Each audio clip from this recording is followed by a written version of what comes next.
Qui est Jack Cowin? Jack Cowin est un richissime entrepreneur australien. C'est le principal actionnaire de Domino's Pizza Enterprises, DPE, dont il est le chairman non exécutif. Il est détenteur du réseau Hungry Jack's et est administrateur de Fairfax, qui produit entre autres les prestigieux titres australiens Sydney Morning Herald et l'Australian Financial Review. Pourquoi cette vidéo? Pour démontrer que le chairman non exécutif et principal actionnaire de DPE, Jack Cowin, a très largement financé personnellement les pertes d'une quasi-filiale de DPE, la société Immanuel, en lui faisant supporter des pertes d'exploitation considérables, non incluses dans les comptes consolidés, publiés et transmis aux actionnaires de l'entreprise cotée en bourse à Sydney, Domino's Pizza Enterprises, code DMP. Ce faisant, Jack Cowin a participé à l'embellissement des comptes de résultats de DPE. Ces comptes auraient dû en réalité supporter une charge qui a été cachée à ses actionnaires. Le cours en bourse du titre DPE, dont le PER était de 26, en a été très probablement impacté positivement. Il a dépassé les 84 quelques années plus tard.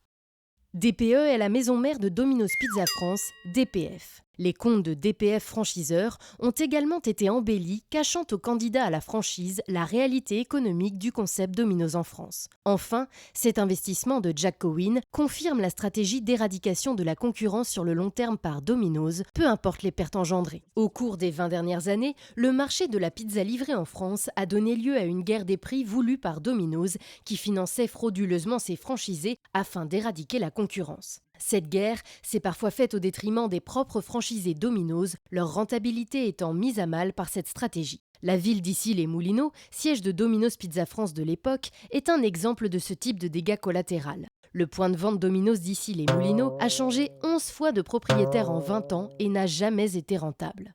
L'un de ses propriétaires, Kamel Bouladid, avait acquis ce restaurant grâce au financement illicite octroyé par Domino's Pizza France. Cela ressort de ses propres déclarations faites à la DGCCRF. À la fin 2003, un important concurrent, le franchiseur Télépizza, quitte la France et la société Domino's Pizza France reprend tous les points de vente. À l'époque, je suis déjà le plus important franchisé de la société Domino's Pizza France et celle-ci me signifie clairement sa volonté que je reprenne les 4 anciens magasins Télépizza suivants, Paris 7e, Paris 14e, Paris 15e, Issy-les-Moulineaux, et que je procède concomitamment à l'ouverture d'un restaurant à Neudorf dans le secteur d'un ancien franchisé Télépizza. Pour me permettre de procéder à cette importante opération, mon franchiseur va m'exonérer temporairement du paiement des factures à son ordre et soulager ma trésorerie pour que je l'utilise dans le cadre de ses acquisitions. Il est à noter que ces 4 points de vente ont bien été repris par Kamel Bouladid, qui les a transformés en Domino's.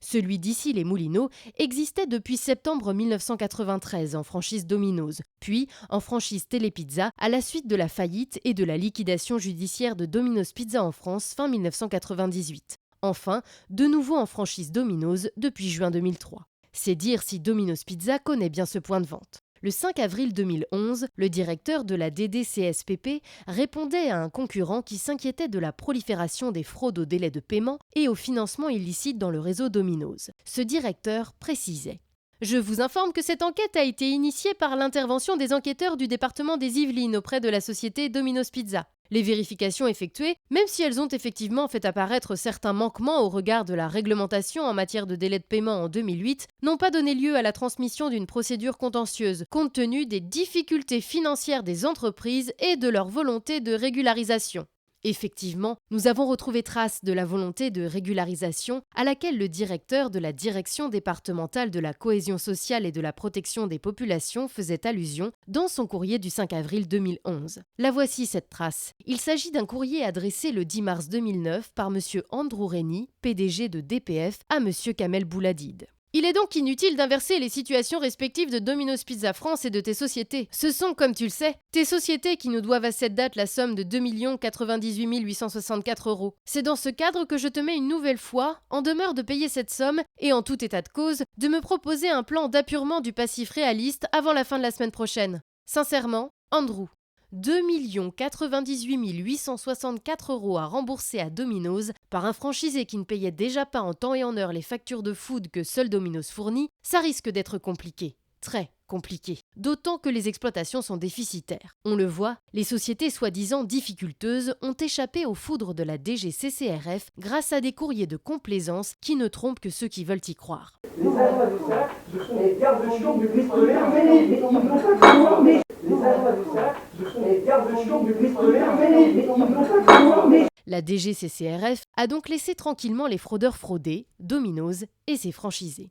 Or, Kamel Bouladid, complice de Domino's dans la forclusion du marché français, forclusion rendue possible grâce à l'éradication des concurrents, s'offusque de la demande d'Andrew, le PDG de Domino's, qui sera remplacé par Mélanie Farco-Gigon. Voici ce qu'en dit Kamel Bouladid quelques mois plus tard, alors qu'il ne faisait qu'obéir aux instructions de Domino's quant à l'éradication des concurrents. Moi, je te parle de Kamel Bouladid. C'est Kamel Bouladid qui parle là. C'est pas Speed Rabbit, c'est pas Boîte à Pizza, c'est pas Pizza Hut, c'est pas Don Med. Une peur. Quand j'ai dit éradiquer la concurrence, elle a bondi de sa chaise. Faut pas dire ça. Je dis ah bon? Je dois pas dire ça. Je dis pourquoi je dois pas dire ça? Je dis mais qu'est-ce que j'ai fait moi sur mes territoires? Oh, j'ai fait quoi? J'ai fait le guignol. Je lui dis Mélanie, qu'est-ce que j'ai fait sur mes territoires depuis 15 ans? 20 ans que je suis, j'ai fermé des concurrents. Je dis je les ai fermés pour moi et pour vous. Mais alors, que s'est-il passé à Issy-les-Moulineaux? Comme Kamel Bouladid l'a annoncé à la DGCCRF, il a acheté le point de vente d'Issy-les-Moulineaux à Télépizza pour un montant de 75 000 €. Ce point de vente a fait perdre à Kamel Bouladid tellement d'argent qu'il l'a revendu à Domino's Pizza France pour un montant de 180 000 € le 1er octobre 2007, empochant au passage une plus-value de cession qui lui a permis de couvrir partiellement ses pertes d'exploitation. Domino's a ensuite astucieusement rétrocédé ce même point de vente à une structure très largement financée par Jack Cowin, la SARL Emmanuel. C'est le sujet de cette vidéo.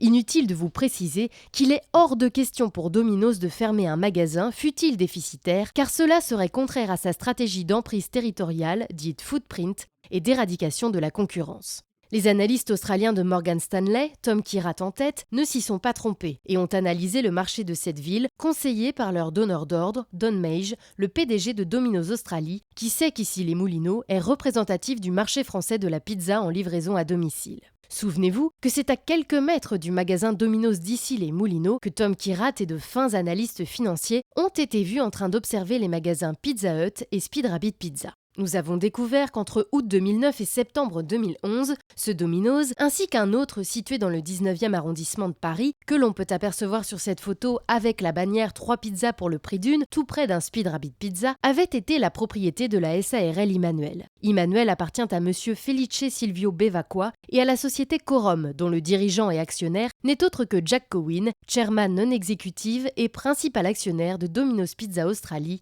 DPE. Nous l'avons vu, Issy-les-Moulineaux appartenait précédemment à Domino's Pizza France, qui l'avait racheté à un franchisé en difficulté. Domino's allait de nouveau l'exploiter en propre et générer inéluctablement, comme tous ses anciens propriétaires de ce point de vente, des pertes. Et là, idée géniale des dirigeants de Domino's, alléger son fardeau en transmettant la patate chaude d'Issy-les-Moulineaux à Emmanuel, la société franchisée créée ex nihilo pour gérer ce point de vente déficitaire. Le 22 juin 2009, Emmanuel achète 360 000 € Issy-les-Moulineaux à HVM, filiale à 100% de Domino's Pizza France. Vous constaterez que la revente de ce point de vente déficitaire a permis à Domino's Pizza France d'empocher une plus-value de 180 000 €. Cette plus-value de 100%, soit 180 000 €, ne repose que sur des jeux d'écriture comptable qui améliorent le résultat de Domino's Pizza France de manière totalement factice. Puis, toujours en 2009, les deux actionnaires d'Emmanuel injectent en compte courant d'associés 629 970 € d'argent frais. Il semblerait que cette somme ait été exclusivement apportée par Corum, la société de Jack Cowin, puisque les comptes sociaux d'Emmanuel ne font pas ressortir de compte courant d'associés en provenance de personnes physiques. Dès le premier exercice 2009, Emmanuel a réalisé une perte de 254 344 €. En 2010, cette perte s'est élevée à 381 274 €, puis à 258 898 € en 2011, soit 3 pertes qui, cumulées, représentent 894 516 € en 3 ans, soit l'équivalent à 90% du chiffre d'affaires annuel réalisé par les deux magasins en 2011. Inutile de préciser que seuls des deep pockets peuvent supporter ce type d'exercice. Pour ce faire, il faut bien y trouver un intérêt. Et l'intérêt réside dans le cours de bourse de DPE, dans le footprint de DPF et dans la forclusion du marché français. Les actionnaires d'Emmanuel ont apporté à nouveau de l'argent frais au cours de l'exercice 2011 et ils ont abandonné leur compte courant à hauteur de 807 000 €. Cela évoque un montant familier aux personnes qui suivent ces vidéos. J'ai pas de thunes. Ouais. J'ai rien, moi. attends. Je touche le 100 euros de Pôle emploi, putain. Je suis rien, je suis plus rien. J'ai pas de meubles, j'ai pas d'adresse, j'ai pas de voiture, j'ai rien, plus rien. Ils m'ont mis à poil. Domino's m'a mis à poil. Je dois au RSI 20 000 euros, mais je m'en fous. C'est du RSI, bon, je vois les couilles. Voilà, c'est dernière histoire. Trésor public, je dois aller 2 000 euros. Voilà, mes retards. C'est pas grave, 2 000 euros. J'ai dû, à Domino's Pizza à une époque, j'ai dû 870 000 euros. Multimilliardaire ou SDF, même combat.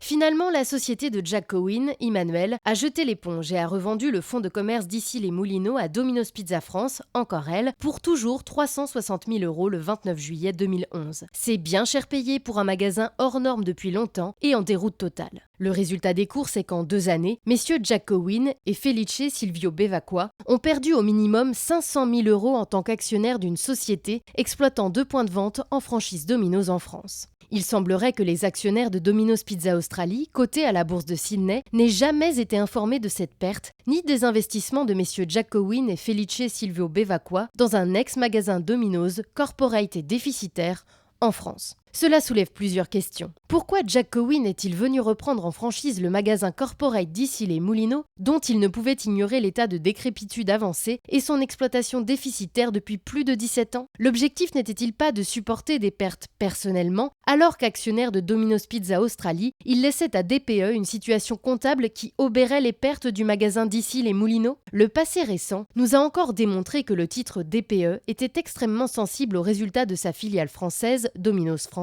filiale annoncée aux actionnaires de Domino's Australie comme étant un des principaux relais de croissance de l'entreprise dans les années à venir. C'est ainsi qu'un prétendu problème d'apostrophe en France serait responsable de l'échec de DPE à atteindre son objectif de résultat net après impôt pour l'exercice clos le 30 juin 2017.